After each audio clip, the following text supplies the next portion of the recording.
Olá pessoal, bom dia. Para compartilhar um pouquinho daquilo que Deus tem para nós nessa manhã, eu vou pedir para você imaginar alguém que está preso em uma masmorra, né, uma prisão fria, úmida. Está passando frio, provavelmente, está privado de receber a visita de pessoas, né, pelo menos em grande parte do tempo. Não tem filhos, não tem mais pais, e todos aqueles que talvez pudessem ter tido ou serem chamados de seus filhos por meio de seu ministério e tudo mais, estão afastados, abandonados. Muitos deles até não querem muito se identificar com essa pessoa, porque, afinal de contas, ele está preso por ter pregado um evangelho sobre um homem que morreu na cruz como um bandido. E quem sabe essa pessoa está pensando assim: está tudo derrotado, não temos mais o que fazer. Talvez a nossa única e última alternativa seja mesmo se entregar aqui. E talvez alguns de nós se questionariam, talvez alguns de nós brigariam com esse Deus a que serviu por tanto tempo e tudo mais. Mas ao invés disso, esse homem vai ter a inspiração para escrever as suas últimas palavras. E eu estou falando então de Paulo, preso em Roma, encarcerado já na sua última prisão, completamente diferente daquela primeira, onde ele escreveu 4 cartas, esperou o julgamento em casa, foi considerado inocente e pôde voltar a pregar o evangelho.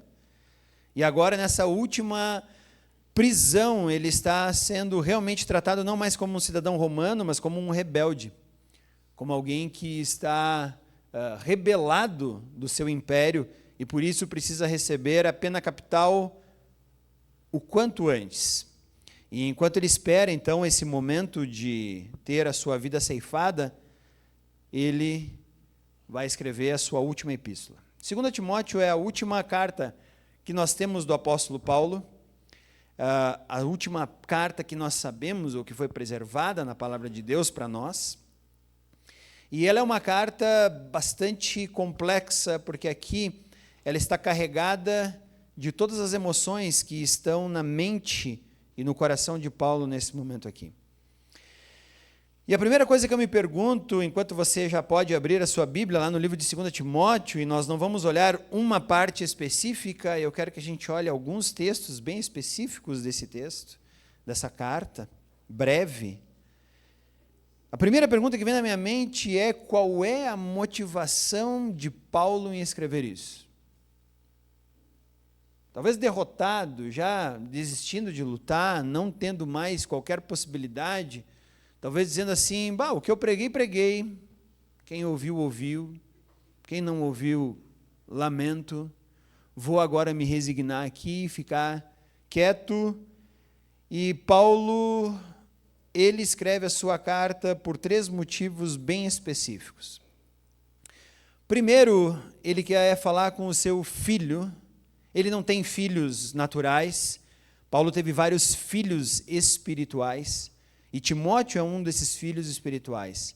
Talvez aquele que, depois de Lucas, tenha ficado mais tempo junto com ele, andando com ele, pregando, ensinando, né? Foi deixado por Paulo para evangelizar ali naquela região da Ásia Menor, onde hoje é meio Grécia, meio Turquia, né? Então ele deixou Timóteo especificamente em Éfeso para continuar a estabelecer presbíteros, organizar a igreja. E agora ele vai escrever mais uma vez para esse filho, que não é um filho da sua carne, mas é um filho espiritual para Paulo. E a primeira coisa é que ele vai escrever para Timóteo, dizendo que Timóteo não deve se apegar às suas fraquezas, medos e limitações. Pelo contrário, ele vai dizer assim: Timóteo, você tem que se erguer para além dos seus medos e assumir a sua responsabilidade em Cristo. Capítulo 1, versículo 4 a 7, e você abrir, você pode acompanhar ali, ele fala, e ele vai lembrar Timóteo de como foi que Timóteo chegou até Cristo. E ele diz assim: lembro-me das suas lágrimas e desejo muito vê-lo para que a minha alegria seja completa. Recordo-me da sua fé não fingida, que primeiro habitou em sua avó Lóide e em sua mãe Eunice, e estou convencido que também habita em você. Por essa razão, torno a lembrá-lo de que mantenha viva a chama do dom de Deus que está em você, mediante a imposição das minhas mãos. Pois Deus não nos deu um espírito de covardia, mas de poder, de amor e de equilíbrio. Primeira motivação para Paulo é avisar esse Timóteo. Paulo sabe que a vida dele está no final. Nós já vamos olhar como Paulo vai comunicar isso. Então, a primeira motivação de Paulo é lembrar esse Timóteo que, além dos seus medos, das suas limitações, além de tudo que ele pode ter como impedidor para que ele continue pregando o evangelho, ele diz assim: se levante sobre tudo isso. E como é que Timóteo vai encontrar força para se levantar sobre tudo isso? Lembra do dia que você conheceu a Cristo. Essa pergunta eu gostaria de fazer a você. Lembre-se agora, vagamente, do dia em que você entendeu o evangelho, em que você entendeu quem Cristo é, em que você resolveu colocar a sua fé nesse Cristo, porque é isso que vai levar você a terminar bem a tua conduta. Não são as pessoas ao teu redor, não é a qualidade do louvor da igreja que você frequenta, não é o poder do pregador que você escuta, não é nada além desse primeiro e forte motivador que alcançou o teu coração. E Paulo está tentando lembrar Timóteo: lembra-te do dia em que você abraçou Cristo como teu Senhor. Outra coisa que Timóteo precisa lembrar é saber que o evangelho não é um playground. Não é um parquinho de diversões.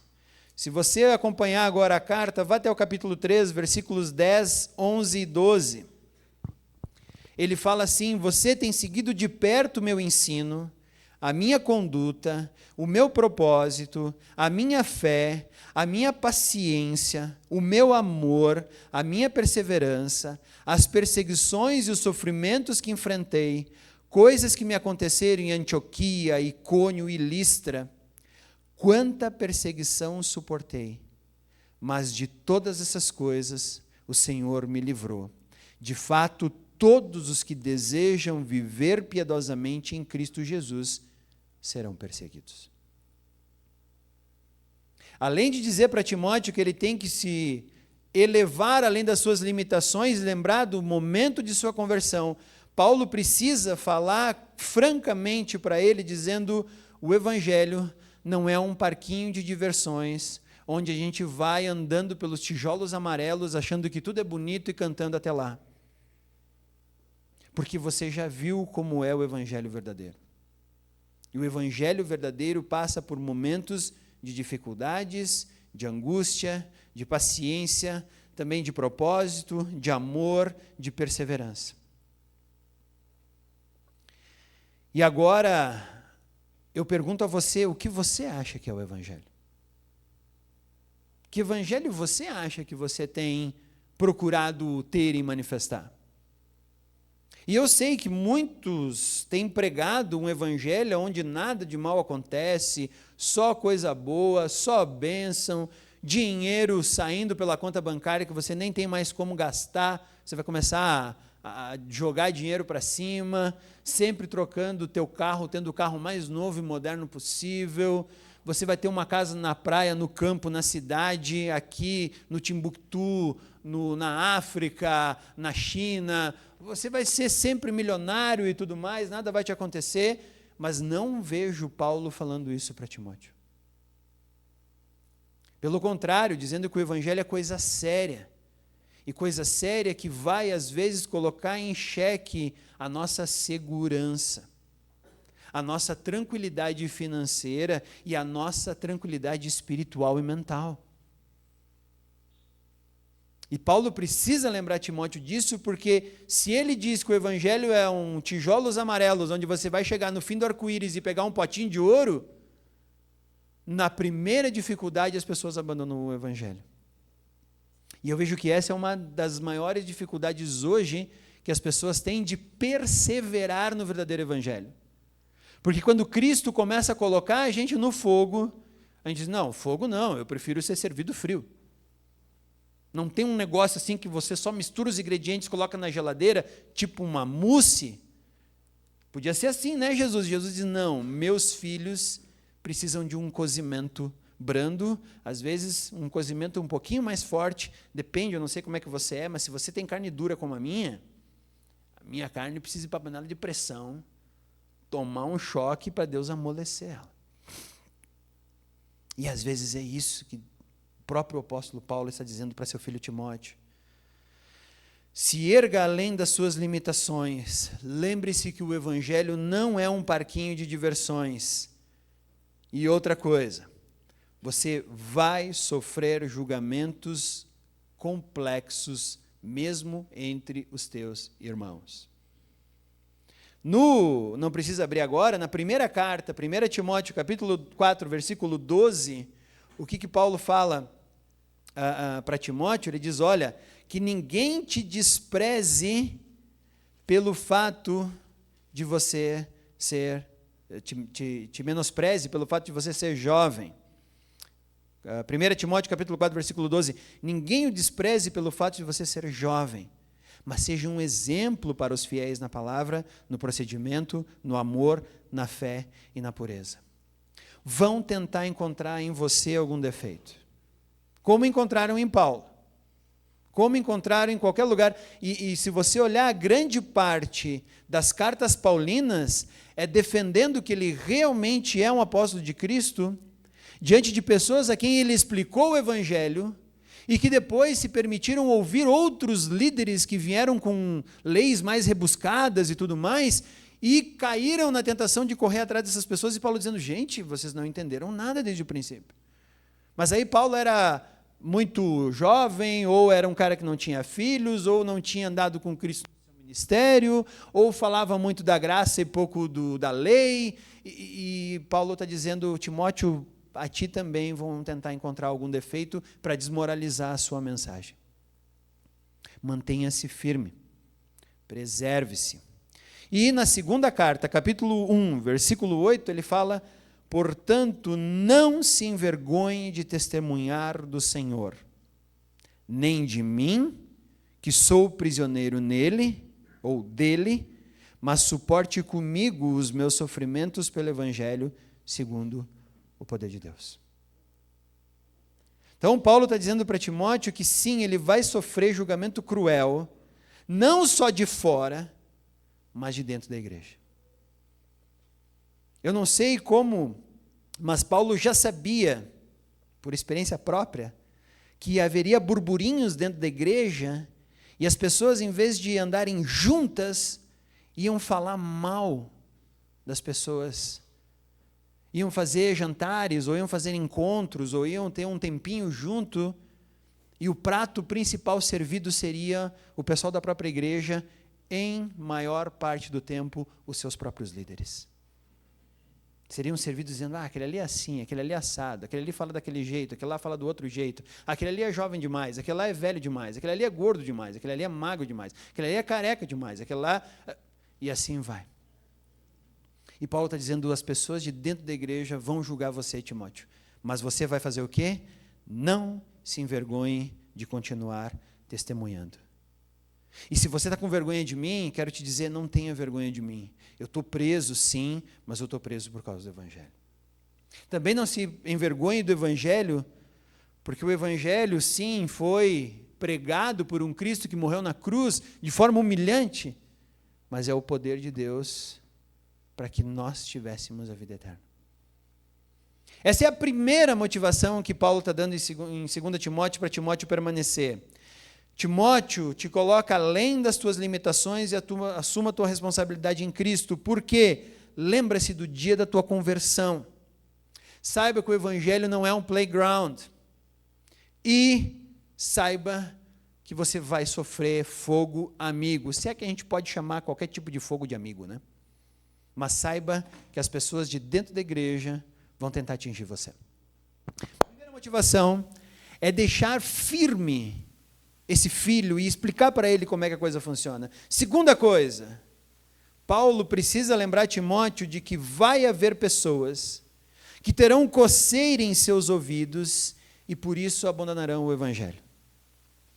Se você me acompanhar agora no capítulo 3, versículo 1 dessa carta, saiba disso, nos últimos dias sobrevirão tempos terríveis.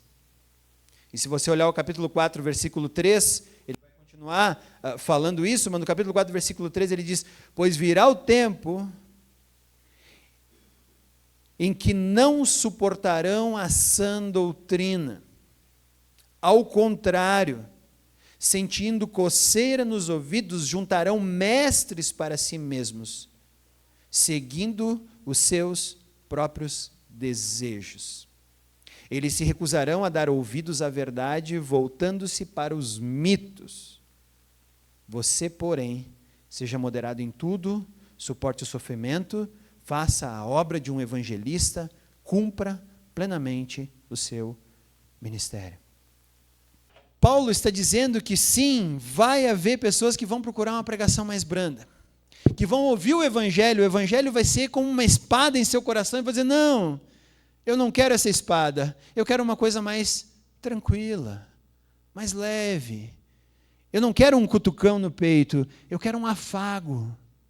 E às vezes o evangelho é isso, mas nem sempre o evangelho é isso. Como a própria Bíblia diz, Jesus, quando voltar, será como uma espada em sua boca. Vocês, nossa, que figura estranha. Não, significa que a palavra de Cristo, ela vem como uma espada cortante. E ela vem até o nosso coração. E ele fala que as pessoas procurarão uma verdade que não é a verdade, mas elas querem afagar o próprio ego. Por isso, às vezes, cresce o evangelho da autoajuda, o evangelho motivacional, o evangelho do coaching, porque isso é interessante para quem tem coceira nos seus ouvidos e se afasta da sã doutrina e quer alguma coisa mais branda. Ao mesmo tempo, ele diz que a verdade será trocada por mentiras e mitos. E é o que está acontecendo, e aí surge todo tipo de teologia, surge a teoria da libertação, surge a teologia liberal, aonde o evangelho ele vai sendo metamorfosado ou transformado em algo que é fácil de ouvir, é bom, é atrativo, e isso é legal. Então Paulo está dizendo assim: Timóteo, se levanta acima das tuas limitações e lembra do dia da tua conversão. Lembra das dificuldades que eu enfrentei no evangelho, você também as enfrentará. E você vai sofrer, sim, julgamentos mesmo dentro da igreja. Mas eu quero que você se levante, porque vai haver tempos terríveis em que as pessoas não suportarão a sã doutrina e precisa haver alguém que continua pregando a sã doutrina. Se você está acompanhando a leitura bíblica, naquele grupo que nós temos lá, e nós estamos bem na época de 2 Reis, quando o reino de Israel está sendo chamado por Deus a se arrepender por meio da palavra dos profetas, mas ao invés de ouvir os profetas, arrecada para si todo tipo de palavra que não os condena. E mata os seus profetas. E coloca no fogo os seus profetas. E persegue os seus profetas, porque não consegue ouvir a sã doutrina. Paulo está dizendo que um dia chegaria o tempo em que a igreja seria muito parecida com Israel daquele tempo. Então, precisa alguém permanecer pregando a verdade. E a última motivação de Paulo, ao escrever esse evangelho, Paulo sabe que a sua vida está próxima do fim. 2 Timóteo, capítulo 4, versículo 6, ele diz assim: eu já estou sendo derramado como oferta de bebida. Está próximo o tempo da minha partida. Ele sabe que não vai sobrar ele sobre a terra. Ele sabe que ele não estará vivo e que Cristo ainda vai demorar para voltar. E ele diz: eu preciso deixar alguém no meu lugar. E Paulo, ele olha para o seu momento de morte, e eu acho legal, é que Paulo não está sentido aqui. E Paulo está lembrando, ele como um pequeno judeu, lembra de como eram entregues as ofertas e como as ofertas de bebida eram derramadas sobre o altar e colocadas ali para serem uma oferta para Deus, e ele diz assim, é isso que está acontecendo comigo. Eu não estou sendo um morto jogado em um canto, pelo contrário, eu estou sendo derramado diante de Deus como uma oferta que vai ser consagrada a Ele. E Paulo está lembrando, talvez, de quando ele era um jovem judeu, participando de tudo isso. Então, os 3 motivos para Paulo escrever essa carta, que são suas últimas palavras, ele diz, Timóteo, te levanta. Precisamos de uma voz que clama. Por quê? Porque as pessoas tentarão se desviar dessa doutrina. E porque eu já estou morrendo. Alguém precisa continuar fazendo a coisa certa e falando o evangelho correto. Essa é a motivação pela qual Paulo escreve 2 Timóteo. E agora eu quero pegar com você 4 palavras que Paulo vai dar para esse Timóteo que está ficando. 4 palavras que Timóteo precisa ensinar àqueles a quem ele vai liderar e que elas ecoam através dos séculos e chega até o nosso ouvido hoje. Então, as 4 palavras de Paulo para Timóteo, eu quero que você agora leia o capítulo 1, o versículo 14. Muito obrigado, Rodrigo. 2 Timóteo, capítulo 1, versículo 14, diz assim, quanto ao que lhe foi confiado, guarde-o por meio do Espírito Santo que habita em nós. Essa é a primeira palavra de Paulo para Timóteo, né? Em que eu chamo isso de Paulo dizendo para Timóteo, guarda o Evangelho. Guarda. Não tem como o Evangelho continuar sendo pregado se ele não for preservado e não for guardado, se não for colocado em um local importante. E qual é o lugar mais importante que Timóteo pode colocar o Evangelho? O seu próprio coração, a sua própria mente. Guarda o Evangelho. Timóteo estava constrangido por se identificar com Cristo, já vimos ali. Estava constrangido até por se identificar com Paulo. Mas ele diz agora, tu deve lutar para manter a pureza do cristianismo. Luta. Por quê? Porque lembra que vai vir pessoas que terão coceira no ouvido? O que a coceira no ouvido vai fazer? Vai levar a um relativismo moral da palavra de Deus. Vai levar a um liberalismo. E as pessoas vão tentar afogar o cristianismo dentro de uma água mais branda, mais tranquila, cheia de açúcar, bem docinha. E elas vão querer tomar esse chazinho doce. E o evangelho nem sempre é doce. Pelo contrário, das pessoas que provaram a palavra de Deus na Bíblia, seja profeta ou apóstolo João, a palavra começa amarga. E essa é a realidade. Só que nós vivemos num mundo em que tudo tem ficado doce, cheio de açúcar. Vai haver relativismo moral? Não. Esse negócio de manter a santidade no namoro sem fazer sexo? Não, imagina. Olha aí o mundo, todo mundo faz, por que a gente vai se privar disso? Não, esse negócio de manter, de continuar pagando todos os impostos de forma devida, tirando nota integral de tudo que eu faço? Não, não dá, não consigo sobreviver, meu negócio vai morrer se eu me mantiver assim, porque os meus amigos, colegas que não são cristãos, eles vão progredir, vão ganhar dinheiro, vão manipular o sistema, vão subornar, vão fazer um monte de coisa. Não tem como eu fazer isso. Não, esse negócio de falar a verdade, imagina, esses dias eu escutei, não sei se foi conversando com a Simone, com alguém, não, mas a verdade nem sempre é má, a mentira nem sempre é má. Pois é, a mentira nem sempre é má, mas a mentira sempre vai ser mentira. E mesmo que você use a mentira para dar uma adoçada na verdade, ela continua sendo uma mentira disfarçada. Mas a gente relativiza as coisas. Paulo fala sobre os problemas que vai haver a respeito das heresias que serão ditas de púlpito. Onde você escutar por aí, nossa, é um susto. Eu tenho assistido um canal, agora eu tenho um Instagram, né? E eu acho muito legal, tem um carinha que ele faz assim, é como o anjo de Deus indo visitar as igrejas. E daí é um anjo com um controle remoto e ele bota lá o que está acontecendo nas igrejas. E acontece cada coisa nas igrejas, e o anjo volta e meia, ele olha e toma um susto do que está acontecendo na igreja. Ele toca o canal, vai para outra igreja. Aí ele olha, pá, tem um outro negócio lá. E ele vai trocando de canal, tipo, cara, o que está acontecendo com o evangelho? Eu acho muito legal esse canal do Instagram, eu nem sei qual é que é, mas eu sei que eu curti lá e agora aparece para mim esse negócio aí. E eu acho muito legal. Paulo fala sobre o problema das heresias, do sincretismo religioso, onde práticas religiosas de outras vertentes iriam se misturar com o cristianismo. E aí começa a juntar todo tipo de aberração, todo tipo. Daqui a pouco tem crente que crê em patuá. Não, porque olha, isso aqui né, aconteceu. Pois é, isso é um sincretismo religioso, não existe isso. Paulo também vai falar sobre as igrejas que são transformadas em empresas, e aí elas são administradas por grandes empresários, como empresários, visando única e exclusivamente o lucro e o crescimento financeiro dessas igrejas. E elas são transformadas até em filiais. Como é que é quando tem um McDonald's, como é que chama? Uma franquia, obrigado. Se transforma até em franquias. Como, por exemplo, eu vou falar o nome de uma igreja, mas não é necessariamente eu estou acusando essa igreja, mas, por exemplo, nós temos uma igreja batista da Lagoinha em Caxias. Eu não sei como é que é lá. Deve ter muita gente boa lá, deve ser pregado o evangelho, eu espero que seja pregado lá.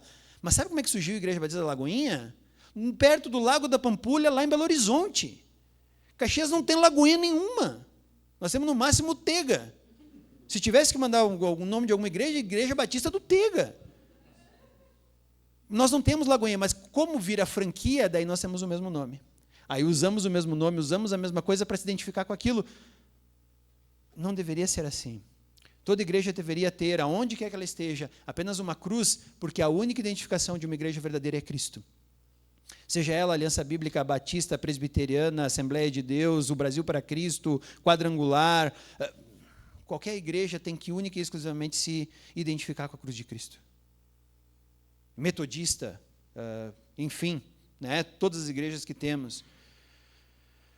Paulo fala que isso iria acontecer e os púlpitos, então, de empresas, ao invés de falarem a verdade, virariam balcões de comércio, onde as pessoas vêm comprar o que elas querem. E os pastores, ao invés de estarem comprometidos com a palavra de Deus, eles vão estar comprometidos com o que o povo quer ouvir. E vão pregar o quê? Vão pregar o que o povo quer ouvir. Por quê? Porque quando eu prego o que o povo quer ouvir, o povo me dá dinheiro. Se o povo me dá dinheiro, a minha empresa progride. E é isso que tem acontecido com o Evangelho. O Evangelho, então, se transformou em um produto. E o cristão agora é um consumidor. E como é que o cristão consome? Ele diz, não, eu vou naquela igreja lá por quê? Porque lá tem ar-condicionado. Eu vou naquela igreja ali porque ali o chão é aquecido no inverno, fica muito legal para meus filhos, eu posso colocar eles ali, eles não passaram frio.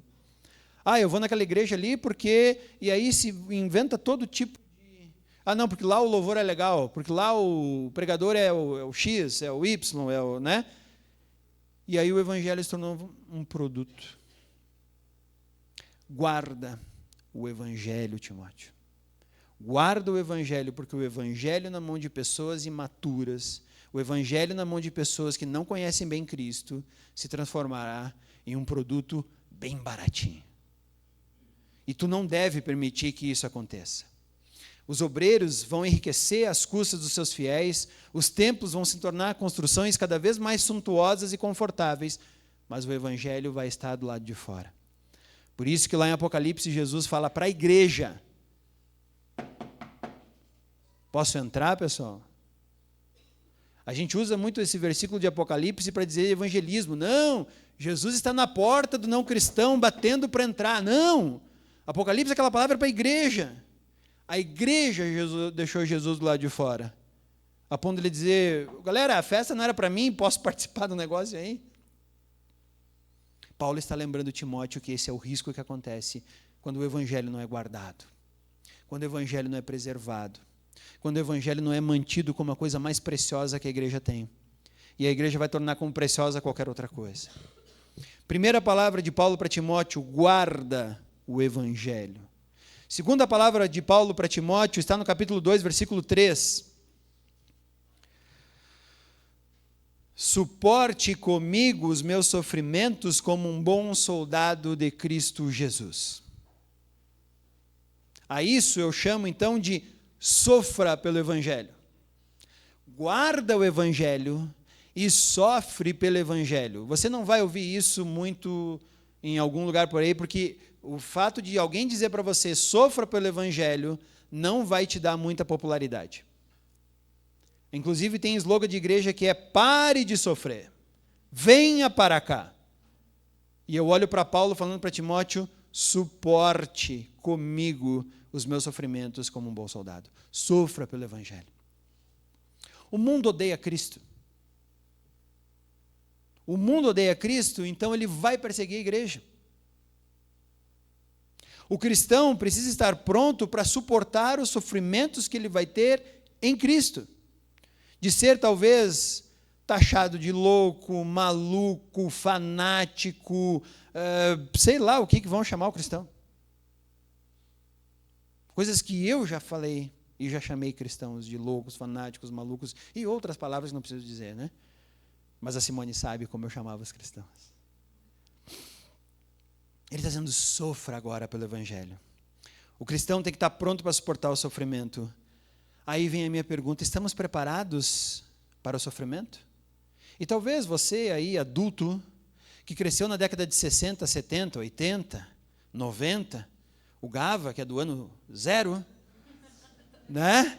Você que é da geração mais velha, talvez diga sim, não, nossa geração foi forjada para aguentar sofrimento.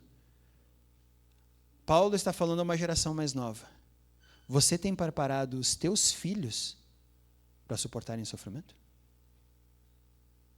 Você preparou os teus filhos para aguentarem sofrimento ou você está fazendo de tudo possível para tirar os teus filhos do meio do sofrimento? Eu lembro uma história muito interessante. Fala sobre sofrimento físico aqui, mas eu quero lembrar do sofrimento espiritual, né? Era uma vez um polonês que tinha 2 filhos, esse polonês trabalhava em uma mina, e toda noite, no inverno frio da Polônia, esse polonês levantava, ia lá e tirava as cobertas dos seus filhos e deixava eles expostos ao frio. Eles tinham que se levantar, pegar as cobertas de novo e correr para a cama. E ele fazia isso repetidamente durante vários anos para os seus filhos. Até que chegou o dia em que esses filhos foram colocados em uma mina para trabalhar lá na Polônia. E esses 2 filhos foram uns dos poucos que sobreviveram e chegaram a uma velhice muito grande e não morreram como os outros trabalhadores da mina. E um desses filhos atribuía o fato de permanecer vivo e aguentar todas as intempéries de uma mina pelo sofrimento controlado que o pai lhe colocou. E quem contou essa história foi um arcebispo da Polônia chamado Karol Wojtyła, e depois ele ficou conhecido como o Papa João Paulo II. Ele disse que era assim que o pai dele tratava a ele e ao irmão dele. E ele nunca se sentiu ou achou que o pai dele não o amava. Pelo contrário, ele entendia o amor do pai quando fazia isso. Como é que nós estamos criando a próxima geração? Uma geração que nós estamos escutando aí que não consegue pegar qualquer tipo de ventinho, que já está doente, mas eu não estou falando fisicamente, é também uma geração conhecida por não ter maturidade ou não chegar a uma maturidade psicológica. Está precisando de tratamento porque não tem maturidade psicológica para lidar com frustração, para lidar com resiliência, para lidar com coisa assim. Por quê? Porque a gente está criando essa nova geração em uma redoma intransponível, na qual nada de ruim pode acontecer com ela. E Paulo aqui está dizendo para a próxima geração, sofra pelo Evangelho. O problema é que se nós não ensinarmos a próxima geração a sofrer, e a sofrer pelo Evangelho, o Evangelho vai morrer nas mãos deles. Porque para eles é tudo tranquilo, tudo chega na mão deles. Aos 30 anos, minha mãe ainda corta a carne para mim, deixa no prato com o tamanho certo para eu não me engasgar. Né? Eu ainda como aos 40 anos com um garfinho pequenininho, porque eu posso furar meu olho se eu não comer direito. o que nós estamos fazendo? Sofra pelo Evangelho e ensina a geração mais nova a fazer o mesmo. Caso contrário, o Evangelho vai ruir, o Evangelho vai desaparecer. E é por isso, então, que Paulo entende os sofrimentos, as dificuldades e os problemas pelos quais Deus deixa eles passarem. E Simone e eu, volta e meia, a gente passa por esses problemas, dificuldades e tudo mais. Volta e meia temos a bênção de sermos abençoados por aquilo que Deus dá. Mas a gente sabe que a bênção não é sempre. Às vezes temos momentos de dificuldade em que nós temos que parar e dizer, ok, Deus, não entendi por que tu fez isso. Fiquei muito chateado por você ter feito isso. Mas porque eu sei do teu amor, eu vou continuar te servindo. E é o que Paulo fez, é o que Timóteo fez, é o que muitas outras pessoas fizeram. E aí o que eu acho legal é que a partir desse momento agora, do capítulo 2, Paulo vai usar algumas ilustrações bem interessantes. Ele vai falar do soldado, pode ler depois em casa esse capítulo todo. Ele vai falar do soldado, do atleta e do lavrador. Eu acho fantástico que ele use essas três situações. Por quê? Primeiro, soldado. O que o soldado tem que fazer? O soldado tem que pegar uma arma, saber que ele vai enfrentar um inimigo muito forte e que possivelmente vai tentar matá-lo. Se possível, vai acabar com ele. Então o soldado ele tem que enfrentar aquele momento e dizer, ok, eu vou para cima com o melhor que tenho. Eu vou para cima com o melhor que eu tenho. Uma das cenas mais legais de filme que eu já assisti foi no último filme, Troia, quando o filho do rei de Troia, mais velho, um excelente guerreiro, uma pessoa nobre, aquela que você torce desde o início do filme para dizer, cara, que ele não morra, mas ele vai ter que enfrentar Aquiles. E ele se prepara. E ele dá para Aquiles a melhor batalha que Aquiles pôde ter que lutar com alguém. Ele morre. Dei spoiler. Ele morre. Mas ele foi o guerreiro mais admirado pelo seu inimigo Aquiles. O soldado, ele sabe o que é enfrentar a intempérie. Outra coisa é o atleta. O atleta também enfrenta dificuldades, mas ele tem que manter o foco, ele tem que manter disciplina, ele tem que se alimentar direito, ele tem que manter a sua rotina de treino. E nós vemos aqui, a galera posta lá no Instagram, lá, -1 grau, e eu aqui correndo, e eu aqui pedalando, e eu aqui no meu treinamento funcional, e eu aqui na minha academia. A gente tem essa resiliência. E Paulo pede, só transfira ela para o Evangelho agora. Mude isso, e passe para o Evangelho e tenha essa resiliência, mas eu não vejo ninguém botando lá -1 grau e eu aqui sentado evangelizando. Porque a gente não é considerado herói quando a gente faz isso. Mas quando eu estou lá, forçando meu bíceps, fazendo ele ficar grandão, no banheiro da academia, do espelho lá da academia, né? Aí o pessoal curte. Aí o pessoal vê que eu sou resiliente, que eu sou forte, que eu tenho resiliência, eu tenho compromisso, estou comprometido com aquilo. Pois é, Paulo está dizendo, faz a mesma coisa com o Evangelho. E depois ele vai falar do lavrador. O lavrador, ele precisa também enfrentar as dificuldades do clima, da disciplina. Ele tem que ir lá plantar e vai dizer assim, não, agora eu plantei, reguei, vai dar tudo certo. Não, tu não sabe. Pode vir um furacão, um ciclone extratropical e acabar com a tua lavoura. Pode vir um frio repentino e terminar com a tua colheita. Ontem eu estava falando com uma pessoa que ele diz, eu lembro, quando eu era pequeno, meu pai plantava um parreiral, nós colhíamos 12 mil quilos de uva naquele parreiral. Teve um ano que deu uma geada, quando já tinha brotado a videira, nós colhemos 600 quilos naquele ano. De 12 toneladas para 600 quilos. Ele disse, o que aconteceu? Ele disse, aconteceu que no ano seguinte nós tínhamos que fazer a mesma coisa, torcer para não acontecer a mesma coisa. Mas fomos lá, não desistimos, continuamos. Agora olha o que Paulo está dizendo, que quem vai sofrer pelo Evangelho tem que ser como o soldado, como o atleta e como o lavrador. É assim que tem que ser o teu empenho para com o Evangelho. Então, guarde o Evangelho, sofra pelo Evangelho, capítulo 3, versículo 14.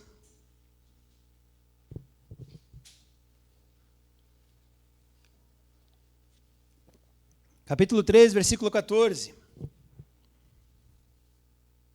Quanto a você, porém, permanece nas coisas que aprendeu e das quais tem convicção, pois você sabe de quem o aprendeu. Quanto a você, permaneça. Então, a terceira palavra de Paulo para Timóteo é permanece no Evangelho. Guarda o Evangelho, sofre pelo Evangelho, mas principalmente permanece no Evangelho. Te mantenha no Evangelho. Não importa se você iniciou bem a corrida. Eu lembro de uma vez que eu fui fazer um passeio de bicicleta. Estava o Juliano, acho que estava o Charles junto, eu não sei, provavelmente. E eu lembro que nós descemos até Galópolis e tal, e andamos por não sei aonde, fomos, sei lá, um monte de lugar lá. E aí começamos a subir de volta, e eu disse, não vai dar. Como não vai dar? Não vai dar. Aí chegou num momento lá que eu simplesmente caí e só disse para eles, liguem para Simone e digam para ela vir me buscar. Travei ali, joguei a bicicleta no chão, a Simone chegou, estava eu lá jogado num gramado. Eu mais ou menos consegui chegar a um lugar que a Simone sabia chegar, porque às vezes tu vai pedalar, a Simone não sabe onde é que está, eu disse, não, aqui ela sabe, agora beleza, me entrego. Aí eu lembro que chegou uma viatura vermelha lá, o meu carrinho vermelho, a Simone abriu, jogou a bicicleta para dentro, eu disse, nossa, tá brava. Só faltou me pegar no colo e me jogar para dentro. Eu disse, não, pera, calma que eu levanto. Calma, vai devagar. Mas não importa se a gente começou bem, eu estava lá, com aquela calcinha, não é calcinha, a calça de eu estava lá com a minha calça de ciclismo, aquela que fica coladinha para você pegar a aerodinâmica, aquela camisinha, aquela camisa que né, é apertadinha, não sei por que o ciclista gosta de andar, porque nem copa, né? E apertadinha, tudo, né? Parecia, nossa, quando eu cheguei lá, o pessoal disse, nossa, olha só, óculos escuro, capacetinho, tá coisa mais linda esse bebê.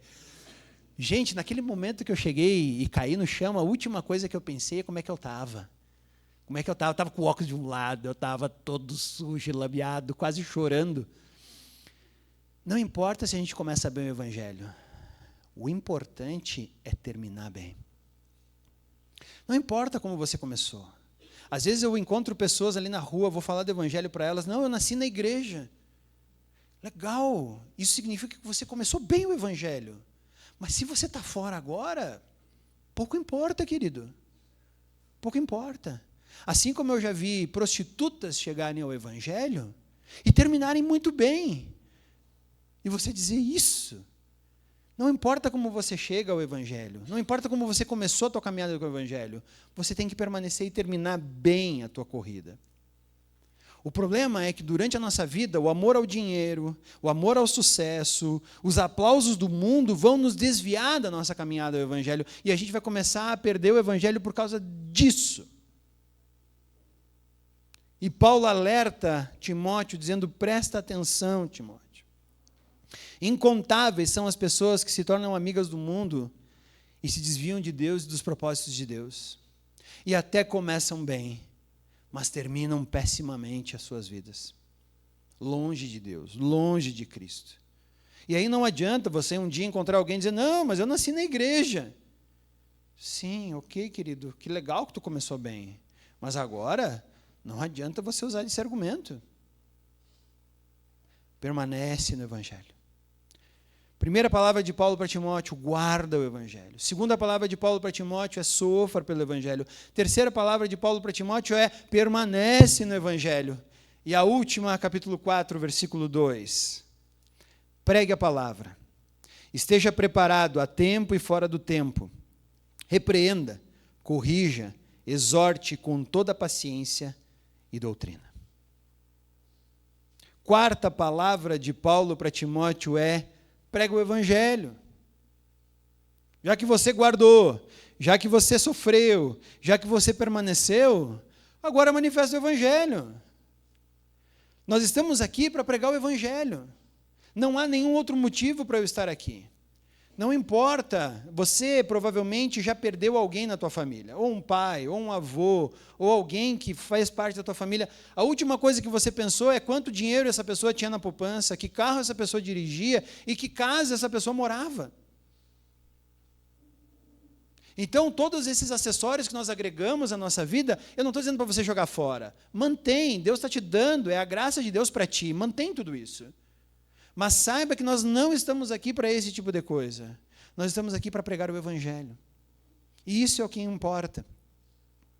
Nós estamos aqui para evangelizar, para mostrar para as pessoas um reino que vai além das coisas que vemos. A nossa propaganda deve ser o Evangelho. Você e eu fomos chamados por Deus para sermos os garotos e as garotas propaganda do Evangelho. Por isso que se nós entrarmos na mesma onda do mundo, nessa onda de canseira, nessa onda de reclamação, nessa onda de murmuração, aonde nada dá bom, nada serve, aonde nós não encontramos a nossa identidade, nós não somos bons garotos propaganda do Evangelho. E eu não estou te dizendo para mentir, mas se você está cansado, diz, cara, eu estou cansado, mas graças a Deus que eu ainda tenho Ele, e é Ele em quem eu vou me apegar. Cara, estou passando por um perrengue financeiro terrível. Se não fosse Jesus, eu não teria motivo para continuar aqui na terra. Aí você está fazendo propaganda para o Evangelho, está percebendo? Essa murmuração, essa coisa que os evangélicos têm entrado na onda de cair, não pode ser assim, porque nós somos os garotos propaganda do Evangelho. Quando lá no céu se levanta alguma acusação contra Deus, como se levantou de Satanás com Jó, Deus não fala mais, olha lá meu servo Jó. Deus fala, olha lá meu servo Edgar, olha lá meu servo Samuel, olha minha serva Lília, olha minha serva Josefina, repare como eles vivem e veja que grandes filhos eu tenho. Eles são os garotos propaganda do Evangelho. Uau! A palavra de Deus é a única fonte da verdade.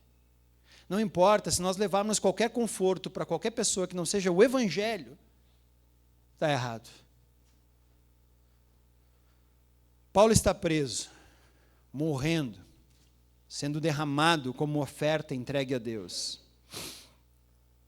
Ele tem uma palavra que ele vai dar para aquele que vai ficar e provavelmente substituir seu ministério, entre outras pessoas.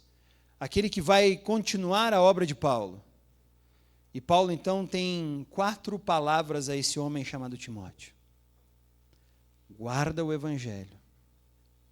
Sofra pelo Evangelho. Permanece no Evangelho. Prega o Evangelho.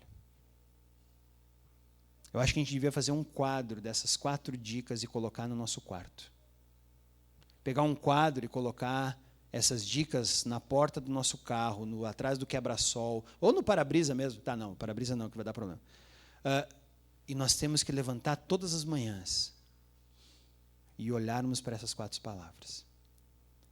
Guarda o Evangelho, sofre pelo Evangelho, permanece no Evangelho e prega o Evangelho.